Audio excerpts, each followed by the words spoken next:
fokus pada manfaat nilai yang melekat dan keuntungan. Kemudian Bu Alis pada topik hitam fokus pada kesulitan, kerugian, dan konsekuensi negatif.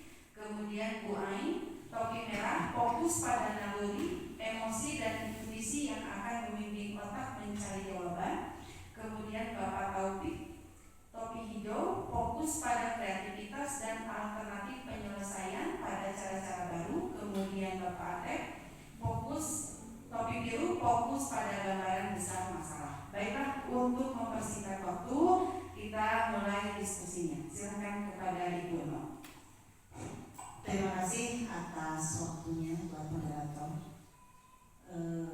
Saya kebagian membahas sedikit tentang topik putih, yaitu membahas tentang fokus pada fakta, data, dan informasi yang diketahui.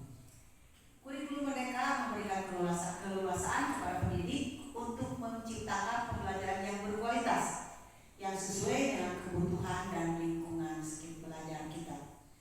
Kurikulum Merdeka merupakan inovasi dan pendidikan di Indonesia yang bertujuan untuk mengembangkan potensi dan minat belajar para siswa.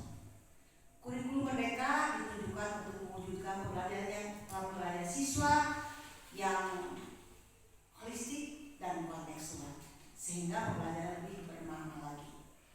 Holistik bisa mengandung arti cara pandang yang menyeluruh, artinya pendidikan yang mengembangkan seluruh potensi siswa secara harmonis, meliputi potensi intelektual, emosional, fisik, sosial, estetika, dan spiritual.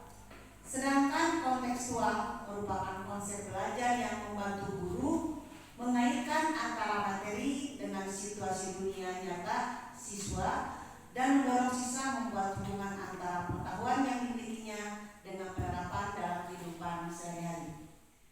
Dalam kurikulum Merdeka, alokasi waktu pun dihitung, jam pelajaran dihitung per tahun, tidak seperti pada kurikulum 2019.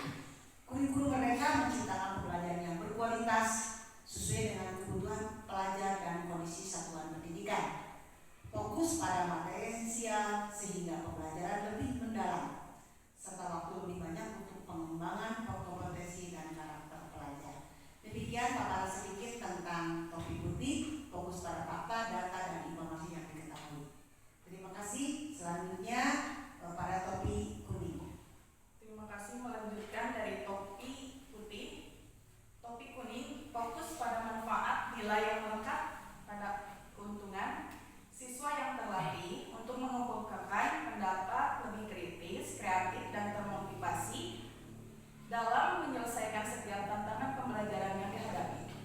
Siswa dapat pembelajaran sesuai dengan kebutuhan belajarnya, pembelajaran lebih bermakna, guru lebih reflektif dan inovatif dalam mempersiapkan materi ajar, bahan ajar, media, dan lain-lain.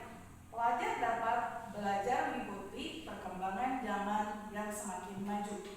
Itulah dari topik kuning dan terima kasih.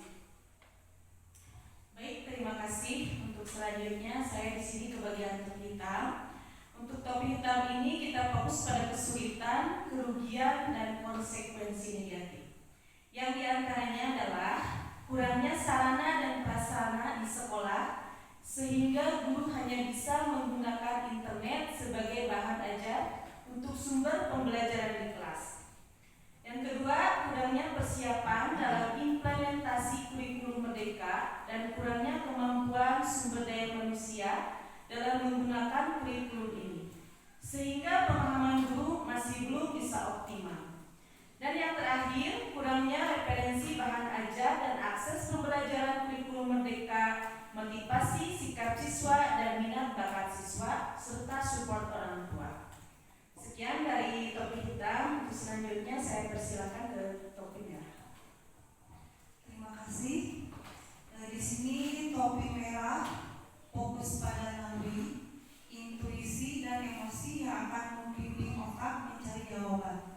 Nah, untuk bisa fokus terhadap hal tersebut, kita bisa salah satunya itu belajar mandiri melalui platform Merdeka Mengajar Kemudian selain itu kita juga bisa mendapatkan materi dari webinar-webinar baik itu yang diselenggarakan oleh pemerintah ataupun yang lain.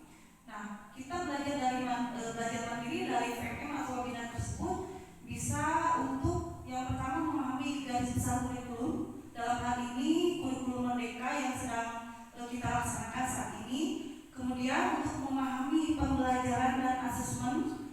Yang ketiga untuk memahami KOSP, bisa mulai dari penyusunan kemudian sampai ke isinya. Kemudian untuk memahami P5, mulai dari pembuatan modul proyeknya kemudian sampai ke tahap pelaksanaannya.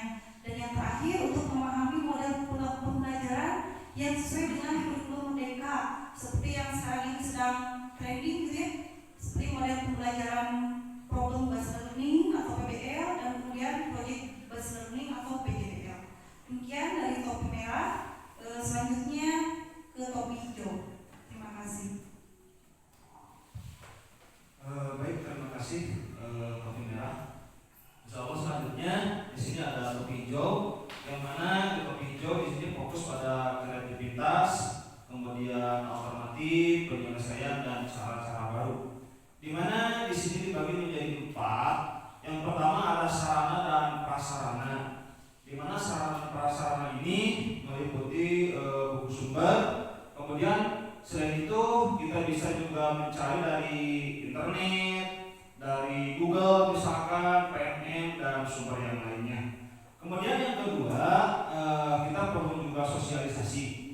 Jika mungkin sosialisasi ini dirasa masih kurang, kemudian kita bisa mengikuti pelatihan melalui PNM, webinar, kemudian yang lain-lain. Selanjutnya kita juga aktif mengikuti kelompok belajar, baik di tingkat kelompok belajar, kemudian tingkat kecamatan atau yang lainnya. Dan selanjutnya, jika memang ada guru yang sudah memahami di kurikulum Merdeka ini, maka sediakan waktu saat kelompok belajar untuk berbagi ilmu tentunya. Kemudian yang terakhir, kita juga mempelajari metode-metode pembelajaran secara mandiri, kemudian belajar bersama-sama rekan sejawat atau juga konsultasi dengan kepala sekolah. Itu mungkin dari topi hijau. Selanjutnya silakan ke topi biru. Terima kasih. Baik, untuk topi biru fokus pada gambaran besar masalah yang dihadapi di sekolah. Di antaranya, pertama, kurangnya sarana dan prasarana yang ada di sekolah tersebut. Kedua, kurang sosialisasi mengenai kurikulum Merdeka, sehingga guru terkendala tentang pemahaman secara keseluruhan tentang kurikulum Merdeka. Selanjutnya, bahwa di sekolah masih menggunakan metode konvensional dalam pembelajaran, sehingga secara efektivitas mengenai kurikulum Merdeka masih kurang. Rupanya itu diskusi-diskusi yang kami bahas mengenai kurikulum Merdeka. Sekian dan terima kasih. Wassalamualaikum warahmatullahi wabarakatuh. Waalaikumsalam warahmatullahi wabarakatuh. Baik Ibu dan Bapak Guru, alhamdulillah diskusi kita sudah terlaksana dengan baik. Dimohonkan dari diskusi tadi tanggapan-tanggapan yang sudah Ibu Bapak Guru diskusikan, dipahami, kemudian dilaksanakan. Apa yang menjadi sumber masalah, kemudian solusi dari masalah tersebut apa, mohon segera